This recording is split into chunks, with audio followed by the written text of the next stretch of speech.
This is Move the Needle with Rob Kaplan, where we talk to people who lead, innovate, and inspire. I have this bias to action. I want to do things. I want to get things done. I want to change things. And from my point of view, that was not academia. Today on Move the Needle, Rob talks with Evan Marwell. He had a super successful business career, but now he wants to take America on the education superhighway. I met Evan Marwell through my venture philanthropy firm, Direct Relief and Kaplan. Several years ago, we were looking at EducationSuperHighway, which was a nonprofit that Evan was running with a mission of getting internet into schools across the country. Evan was the CEO. I got to know him, interviewed him. We decided to back him. I was extremely impressed with him. And then I got to know him in the years since and saw what a fantastic leader he was and is, what a terrific job he did in trying to improve Wi-Fi access for schools around the country. Evan, I'm thrilled to have you here today. It's great to be here, Rob. Thanks for having me on. So let's talk a little bit about your life. You went to Harvard, and then you went to Harvard Business School. And for the first 20, 25 years or so, or 25 years to be exact, of your career, you were a business person. A lot of that 25 years, at least for the first 10, you ran a firm, Phonics, in New York. Then you ran an investment firm. Tell us a little bit about your business career. I think it's a good place to start to know that I was the black sheep in my family. Both of my parents were PhDs. My sister's a PhD. They're all in academia. And I decided to go be in business. And I think the reason I decided to go down the business path was I have this bias to action. I want to do things. I want to get things done. I want to change things. And from my point of view, that was not academia. Sitting back and just thinking and writing and communicating great ideas is super important in the world, but wasn't, I thought, the highest and best use of my time. So between Harvard and Harvard Business School, I worked for a management consulting firm. I probably learned most of what I learned about business, other than the people side of things, during those 3 years. Had an incredible group of partners that I worked for, and one in particular who is a real mentor in helping me learn how to think strategically and think about problems. And then I was in Harvard Business School and thought that I wanted to go into a field where I could actually make stuff and build companies. So I didn't want to go back to consulting. I didn't want to go into banking. I wanted to go work for a real company. And I was all set to go work for a loading dock equipment company in Milwaukee, Wisconsin, when I had this crazy idea for my first business, InfoNXX, which was a competitive directory assistance provider. Now, many of your listeners may not even know what directory assistance is, since it barely exists anymore. But it's what we talked about as 411 or 555-1212. You needed to call to find out somebody's phone number.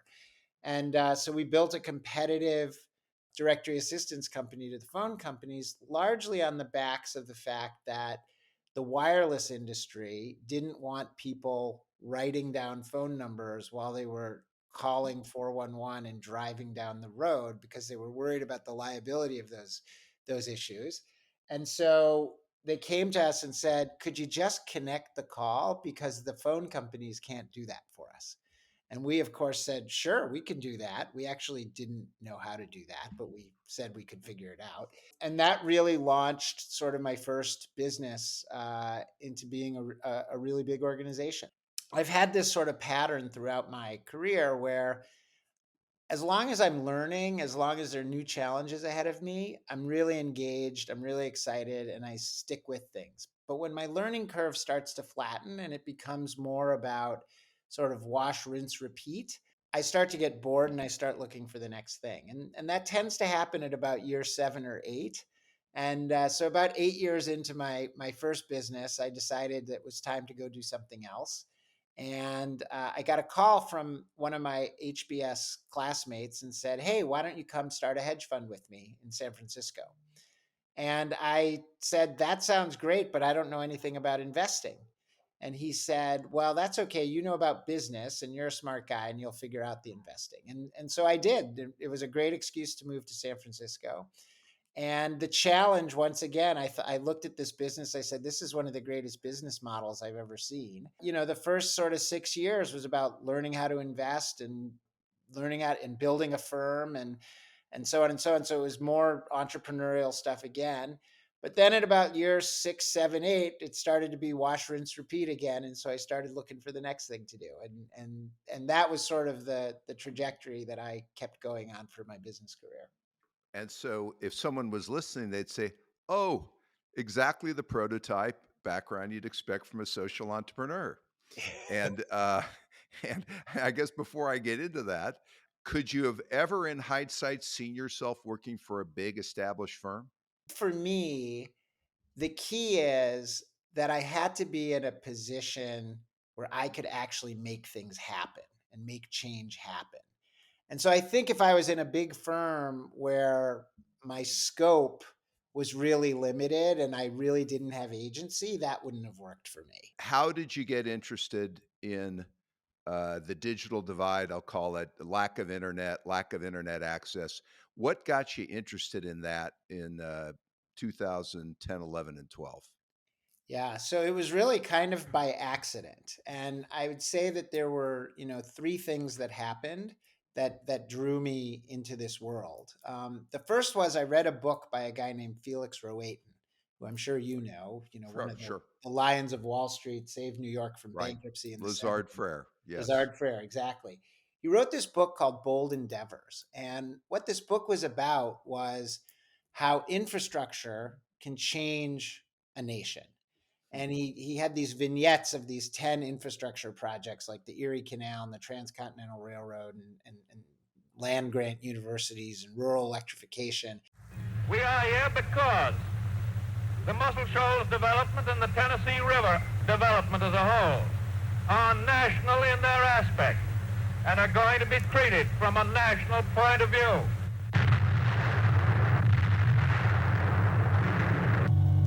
In 1933, President Franklin D. Roosevelt established the Tennessee Valley Authority, the TVA. 15,000 workers labored to build 32 dams that controlled floods and provided power in an area where only 2 farmers in 100 had any electricity at all. TVA meant power for people. And his conclusion was basically like that only the government is big enough to do these things, but the payback is enormous. But the other thing that I took out of his book was that every one of those things was one person who had Right. this sort of crazy vision and kept at it until the government showed up with the money. Right. And I saw myself in that. I'm a visionary. I'm a strategic thinker. I'm an evangelist. And so I was like, that's what I want to do next. I want to do something like that. But of course I had no idea. The second thing that happened was I was the board chair at my daughter's school. And we happened to be having a finance committee meeting when it was time to review the annual technology budget. And they came in and they said, we want to buy 50 more computers. And a couple days before, I'd had this experience where teachers were telling me basically that the internet didn't work in the school. So I said, well, before you buy any more computers, you got to fix the internet. And they were like, well, what do you mean? I was like, well, everybody tells me that, we've got a cable modem serving 500 people, and we've got an old internet, a Wi-Fi network that one student described to me as sucking peanut butter through a straw. And I said, so we need to fix that. And so I started, getting into the details about broadband in schools. And then the last thing that happened, which is really what launched me into the work that we do at Education Superhighway, was I got invited to go to the White House to talk to the president about how to make America better with technology. And it was myself and a dozen other, Silicon Valley CEOs and serial entrepreneurs. And I had no idea what to talk about. But then I started thinking about this broadband problem at my daughter's sort of private school in Silicon Valley. And I said, I wonder if this is a problem that exists elsewhere in the country. And I did some research, and what I found was a survey that said only 10% of the schools in America had good enough broadband to actually use technology for teaching and learning in the classroom. And so when I went to the White House, I said, we need to fix this problem. And they turned to me and said, well, why don't you go fix it? And that was the start. All right. And to be honest, like I actually had no desire to be in the nonprofit world. Right. My view of being in the nonprofit world was, oh, if you lead a nonprofit organization, that means your job is to go ask all your friends for money. And I had Right. no interest in doing that. And so, this was not on my roadmap. But I think one thing that I've been consistently good at throughout my career is recognizing opportunity and having the bias to action to go take advantage of them. And you knew this had to be a nonprofit. This really wasn't a for-profit opportunity, or how'd you think that through? There were plenty of ISPs out there doing this on a for-profit basis. Right. Internet service providers. Correct. And so I figured, look, if I was going to be able to get the trust of schools to harness the scale of government and to then get the private sector to do what it needs to do, I needed to be an honest broker in the middle. And the only way I could be that is if we were a nonprofit. Let's just go through the steps a social entrepreneur does, what you did to get this enterprise up and running and moving. So what I did was I called up a couple of friends who had worked with me back in the day when I was a consultant, and who I knew were sort of on the beach between jobs. And I said, hey, you want to help me do this study to figure out what the root causes are? So we spent about 6 months effectively doing the consulting project. And we figured out that there were 4 root causes to the problem. And by the way, and the study was to go out and did lots of field interviews all over the country? It was that, plus it was to actually look at the data. So we found this data source from the Federal Communications Commission that sort of told us what schools were buying in terms of internet at a not completely clear level, but it allowed us to then sort of scrape all that data. And that was another thing. Like I called up a friend who was at a quant hedge fund and I say, hey, do you think your quant guys could build something to scrape all this data off the FCC website so that we could analyze it? They were like, sure, we'll do that. Right. And so we then looked at the data, and that's how we discovered that price was one of the big problems. I mean, schools were paying 8 times as much as companies for their internet. And so we knew that was one of the things we had to solve. And why is that? Why were they paying more than companies? No negotiating leverage? Frankly, because the person buying the internet in many of these schools was the gym teacher or the superintendent or whatever. And they just had no expertise either about the technical side of things or the procurement side of things. And I gather it was a one-off things where the schools made the purchases, not the school district. No, usually it was the school district, but what you got to remember is once you get beyond the sort of top, maybe, so that there's 13,500 school districts in America. Yeah. Once you get beyond maybe the top 1,000, there's no dedicated personnel, even at the school district level. Got it. To do purchasing. To do broadband. Got it. Okay. All right. So keep going. So you did the study, analyzed the data. And as a result of that, you concluded, you said the 4 root causes. Right. There are 4 root causes. That's number 1, schools didn't have the technical expertise to deploy these networks. 2, they were paying too much money. 3, there was a policy problem. There was a federal program called E-rate, which was paying for most of the broadband, but that program had been created in 1996 and it was no longer doing what was needed. And then the 4th problem was that schools didn't know who to talk to about buying stuff. So there was a procurement issue. So there's a technical expertise, a procurement expertise, a policy problem, and a pricing problem. And so therefore you decided that your enterprise was going to do what? Well, we decided we were going to fix those things because what we realized was that we didn't have to invent anything. This was an execution problem, right? Got it. How do we fix the policy at the federal level? How do we then get to school districts and help them know what they need to buy and be good at buying it? And then how do we lower the cost of internet through price transparency? And that was the strategy that we used. And so the first year, how big was your organization? How many people and how many school districts did you try to work with?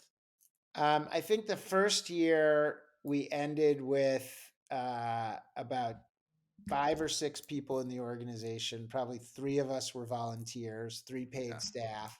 We probably worked with, less than 10 school districts because Yep. we were in that phase of, Get the figuring it model out right. and how do we do this stuff. And frankly, we didn't have any money yet. I mean, the only money we had was the first $100,000 that I put in. We have a tendency at Draper Richards Kaplan to want to do things that have a big impact, particularly on at-risk populations. But more than that, we look for leaders. We look for imaginative, passionate, talented leaders. And we backed Education Superhighway because it was in the sector we liked. But the biggest reason is we really liked, and I really liked, Evan Marwell. Let's roll forward to today. How big is Education Superhighway? How many people and how many school districts do you now serve? Well, so at our peak, we were 70 people and we were working with, thousands of school districts a year. But we finished. We finished our mission. We connected all the schools. We went from 10% to 99.6% of schools connected in 2020. And we were on our way out of business and had downsized to about 10 people on our way to zero when the pandemic hit.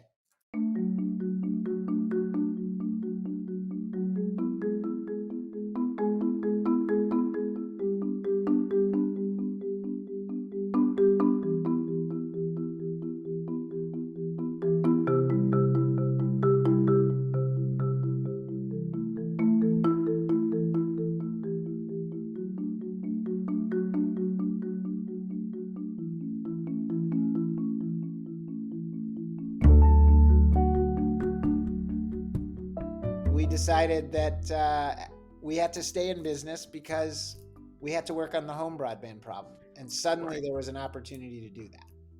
And in that shift, you started looking at at-risk communities, or how did you focus on where did you decide to prioritize the home issue?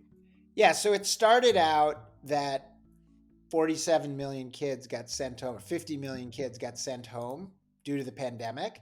And it turned out about 15 million of them didn't have internet at home. So the first year of our work on home broadband was all about what they call the homework gap, those 15 million kids that couldn't go to school remotely because they didn't have internet at home. But what happened was that, and I think this will be one of the great sort of silver linings of the pandemic, is that the pandemic made it really clear how screwed you were in this country if you didn't have good home broadband. You couldn't work remotely, you couldn't send your kids to school remotely, you couldn't access telehealth, you couldn't access the social safety net, and so on and so on and so on. And that caused a real change in the political will around closing the digital divide. Historically, the narrative of the digital divide was, oh, we just need to build infrastructure to rural America. Right. But what people came to realize was during the pandemic was, well, actually, 2/3 of the digital divide, 18 million unconnected households, are not in rural America. They're in urban and suburban and small town America, and they're Right. offline not because there's no internet available, but because they can't afford it.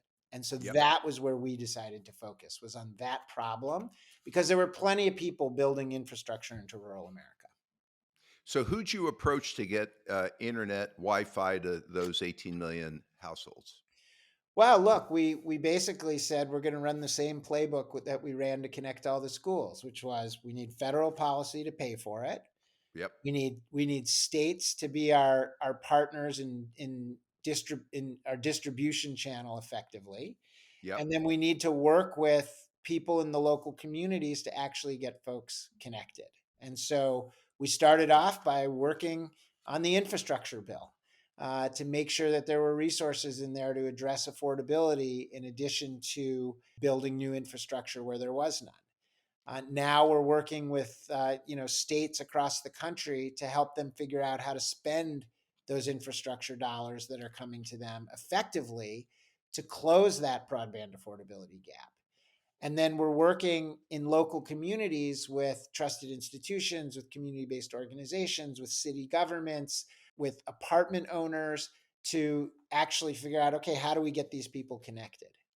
Let's step back and now we're going to talk a little bit of philosophy, and then we'll get back to what you're going to do next. If you hadn't been a successful business person, and I gather made some money and saved some money, would you have been willing to be a social entrepreneur when you started this in 2012, or would you have felt like I need to keep working in the for-profit area? Yeah, it's a really good question. I mean, for sure, for me, the goal of achieving financial success was to create the ability to choose how I spent my days. And so that truly was an enabler for me to go and make a decision that I'm going to go do things to change the world. Look, like I'm sure most of your listeners, I've got all kinds of obligations and people I need to support. Right. So, I think it would have been harder for me to go down this path if I had not already achieved sort of the financial success that I had. I see more people working 70 hours a week, or just as many for sure, in the not-for-profit sector as in the for-profit sector, and lots of stress. And I worry a lot about burnout among social entrepreneurs. How do you compare being a CEO in the for-profit versus the not-profit sector? Well, I like to describe being a CEO in the nonprofit sector as being a CEO with like 1.5 hands tied behind your back. Okay. And So, explain that. Yeah. yeah, so I think, look, it is much more difficult to be a nonprofit social entrepreneur CEO. I'm not necessarily going to say the same about well-established, been around for 40 years nonprofits that are set in their ways, not necessarily trying to, do really new big things. And the reason is that you just don't have the resources, right? If you have a good idea on the for-profit side Yeah. and you can get people to believe in you, there's almost unlimited capital available as long as you keep delivering. Yeah. That is not the case in the nonprofit side. And I've recently made a decision for one of my next projects to do it as a public benefit corp, so a for-profit public benefit corporation, because I was worried about access to capital to fund the growth, because it's a huge problem that I think we can solve. But if I had to rely on philanthropy, I don't think I could raise the capital I needed to grow the way that I wanted to need it. So I think access to capital is one issue. The second issue is, you're under-resourced in many other ways, because you don't have the same access to capital, it's much harder, and you don't have stock options, it's much harder to get the talent Yeah. that you really need to take on these problems, which by the way, are also harder problems, right? Think about, what one of the trends in the nonprofit world that I am always frustrated by is philanthropists saying, well, what's your sustainability model? Like, how do we get out of needing philanthropy for this organization? And the thing you got to remember is most of the nonprofits are out there, they're serving a customer base that has no resources. So Right. how do we expect them to pay for for the services that these nonprofits need to do? So it's just much harder being a nonprofit CEO. What makes a great social entrepreneur? Or another way to ask that, when you get approached by a emerging social entrepreneur and they want advice, what are your one or two most important pieces of advice about becoming a great social entrepreneur? So I think the first thing is you have to view the world as an optimist, because if you're negative, whether you're a social entrepreneur or for-profit entrepreneur, you won't be able to get up every day and deal with all the problems that are coming your way, right? So you have to view the world as an optimist. And the second thing is, persistence. Like, you have to have that drive to take the hill, no matter what gets in your way. What's your leadership philosophy? How would you describe what you believe in from a leadership point of view? Yeah. So as a leader, my view is it's my job to set the vision, to make sure that we have the right people on the team, the right strategy and the right people on the team, and then to make sure that they have the resources and support that they need to be successful. Who have your coaches and mentors been? And how important has it been to have coaches and mentors? What's been more important for me has been having a peer group through YPO, my YPO forum, Mm-hmm. that was a safe and confidential place for me to talk about the issues that I was facing, whether Right. in work or personally or in family. At the end of the day, what you need is people you respect who you are comfortable being completely honest with, right? If all Right. of us type A people, we never want to seem like we're failing, Right. right? And so you need a group of people where you're comfortable saying like, yeah, I screwed this up, or yeah, I'm failing at this, or oh my God, I have this problem, but I don't know what to do about it. And as long as you respect them and that they have a set of experiences that they can bring perspective, not necessarily tell you what to do, but just bring perspective. I think finding a group of people like that is really, really important. And what I would say is the older you are, the easier it is to find those people because, Right. the first 10, 15 years out of business school or college or whatever, Yeah. like nobody wants to admit they're failing. Right. Yeah, so, But people don't realize as you get more senior and more accomplished, the need for advice and uh, honest feedback gets more important, not less. yeah, And totally. the feeling of isolation is becomes a bigger battle if you don't have that. Exactly. Exactly. What's the role of government at its best today? What I've learned about government is probably the most important thing to understand. Government is at 110% of their capacity to do anything.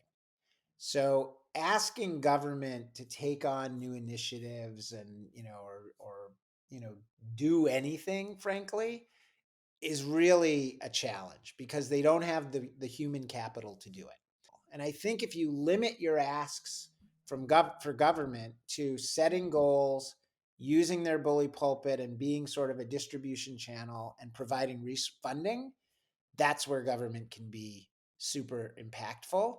And I'll give you a great example. So we're about to send, 65 or $42 billion to states to spend on broadband to close the digital divide.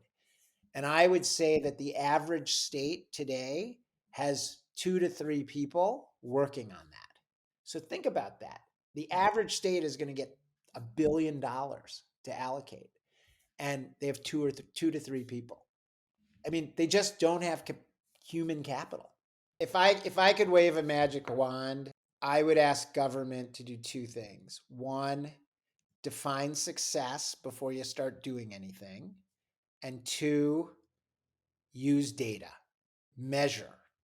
Use data to identify the problems, but also to fix the problem. And and to do that, is it that we need a different mix of people in the government? Is it the lack of uh, diversity in the broadest sense, not just all types of diversity, but also diversity of points of view? Is that what we're missing that's keeping us from doing this? Just lack of certain types of folks, No, it's including business leadership. people? It's It's leadership.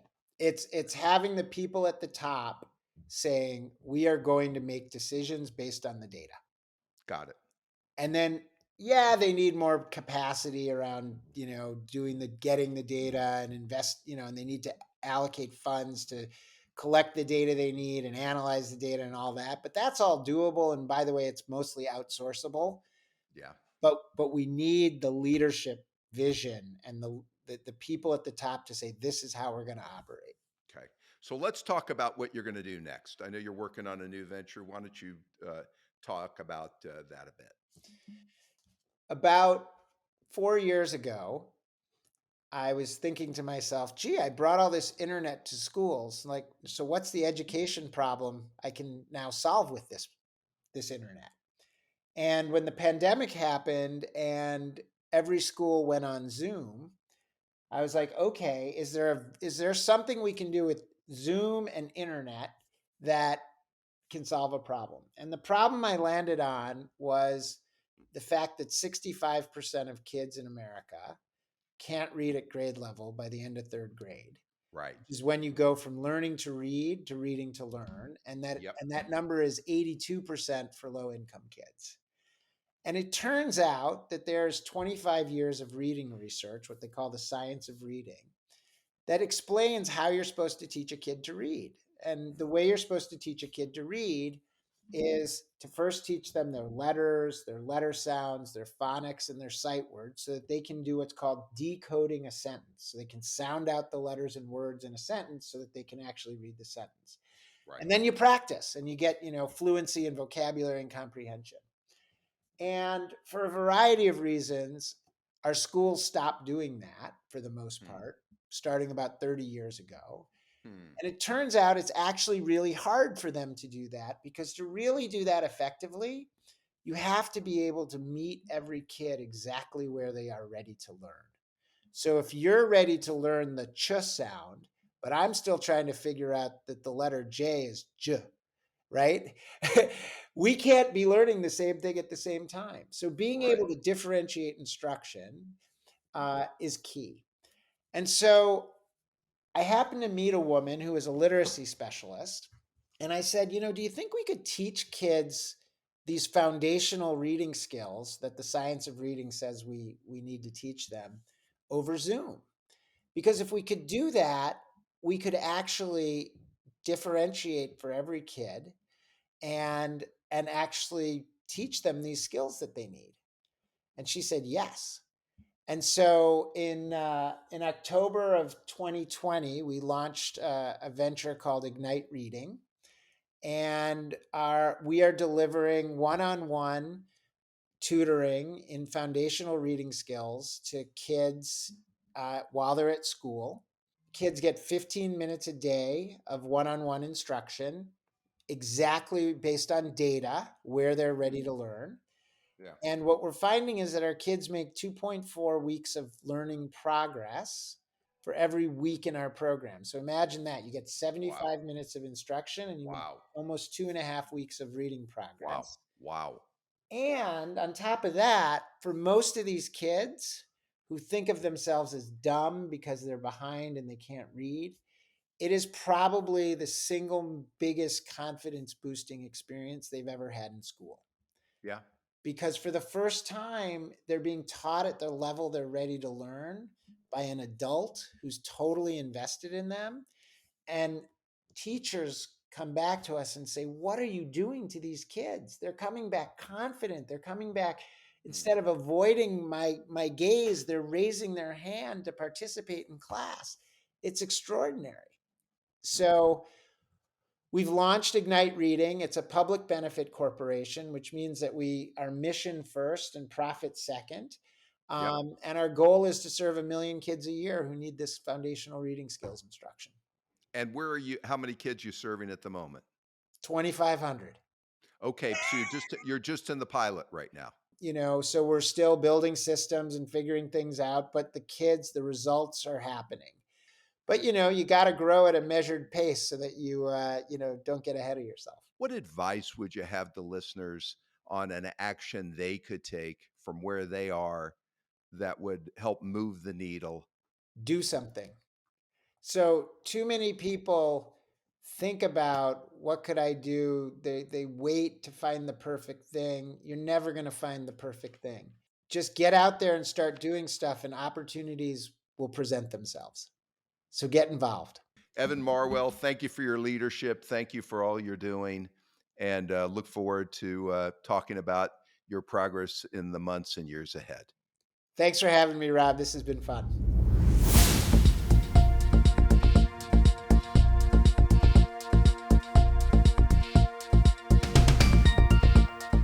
Next time on Move the Needle with Rob Kaplan, As a presidential historian, I would tell you my view is that the two most consequential presidents of my lifetime are Lyndon Johnson and Ronald Reagan for almost diametrically different reasons. Rob talks to Mark Updegrove, president of the LBG Foundation, about Johnson's legacy and what we can learn from it today. That's next time on Move the Needle with Rob Kaplan.